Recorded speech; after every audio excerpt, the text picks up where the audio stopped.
there's nothing out there to, people can put anything they want to, and guess what? They can attack anybody, anywhere, anytime. And I mean, we had a major breach here this past week too, as you know, with a major breach.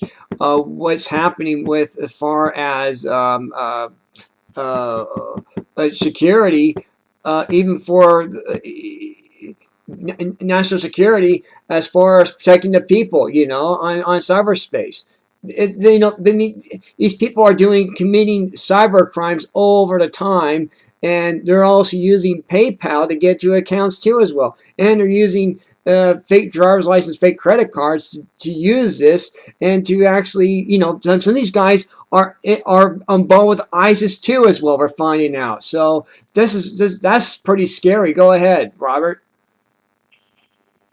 Well, you have to understand, as far as using one example of Facebook, Facebook, it's not just its own little clique. Like, for example, the child protective ring. You've got these certain people that are involved in that ring, right, and it's the same people over and over and over again, and they're either into child protective reform or whatever, and they complain to each other, and that's their own little ring, and that would be the same thing for terroristic groups. You would have a terroristic group you'd have to search those. If you're a gamer, you'd be on gaming groups. Right. If you're like the coupon, you'd be on a coupon group, or just recipe groups. So, it's obvious a lot of these people are seeking out these groups in order to be recruited. Right. And Facebook has billions of people as members. It's not just the United States. Facebook is in Spanish. Facebook is in Chinese. Right. Facebook is in Korean. Right. Facebook is in German. So right. There's millions and millions of people that are out there. So it's hard for them to police all of these people. Right. A lot of these things is, I've seen people say, well, this was removed because of pornography. Well, they probably just put a complaint in that it was pornography, and it wasn't. And Facebook has a computer that just generates complaints, and it randomly kicks out posts. Right. They don't really care. So, as far as the cyberbullying goes, it's a police issue, and then you get into jurisdiction issue. Because, for example, if you're being harassed from a person that's in Florida, well, the person that's in Florida is going to have to be extradited back to California to be brought up on charges. Right. Are they going to do that? Well, that's up to the law enforcement agency. So you've got all these jurisdictions that are involved too, when it comes to harassing, or if you're going to sue somebody for slander. The tort always happens in the case of where the state in the problem has occurred. Right. So wherever you were damaged for your tort is where you would be holding the court system, whether it be criminal or civil, and that's where it'd be taken care of. Right. And can you expand on more about that? Because you hit some great points there. You hit some great, wonderful points about that. Go ahead. Well, for example, you've got people that are saying, well, I'm going to sue you for slander, and defamation of character is a real hard case to prove. I mean, you would have to prove that somebody actually did serious damage or have harmed you. Now, I know that I spoke with you on the phone prior to this, and you wanted to bring up this Matt Virgin. So let's use him as an example. Right. I have a nonprofit, 501c3. I allowed him access to open up accounts, allowed him to file for grants, and allowed him to get involved in our ministry to be able to get grants to help people. Okay? Right. Well, after he took off and everything else, he got upset at me. I've got documentation where he said that he had destroyed us with a lot of that. He went in there and I wouldn't say hacked, because he had access to get to these accounts, but then he changed the account to where I can't access them myself. Oh, now, wow. He's no longer with the ministry, so he has no business being involved in it.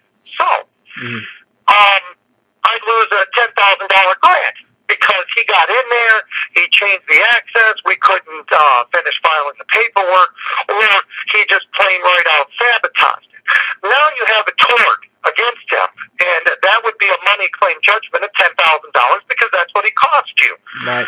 So that would be to sue somebody for either defamation of character or to sue somebody for damaging your personal assets or something like that. And you'd have to prove that in court. Now, here's what it comes down to, okay? Virgin is an illegal alien. He doesn't belong here. He got a one-way pass to enter into America. His passport is done, okay? Right. So what am I going to do? So now I have to contact the proper authorities. Right. Am I going to be able to collect? I mean, people can get millions of dollars worth of judgments against you, but are they going to be able to collect? Right. That's a good question. That's the problem. I always hear people say, well, they're going to sue you, and they're going to, everybody's sue happy. But when you really find out, are they really going to do it? Mm-hmm. Are they going to? Right. So that's the bottom line with that. So then it comes down to the point to where, well, you get somebody tampering with accounts and things like that, and because we're a corporation, it becomes into corporation sabotage.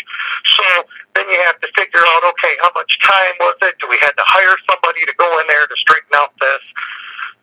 Things like that. Mm-hmm. And it creates a problem. Right. We're kind of jumping around here from one thing to another.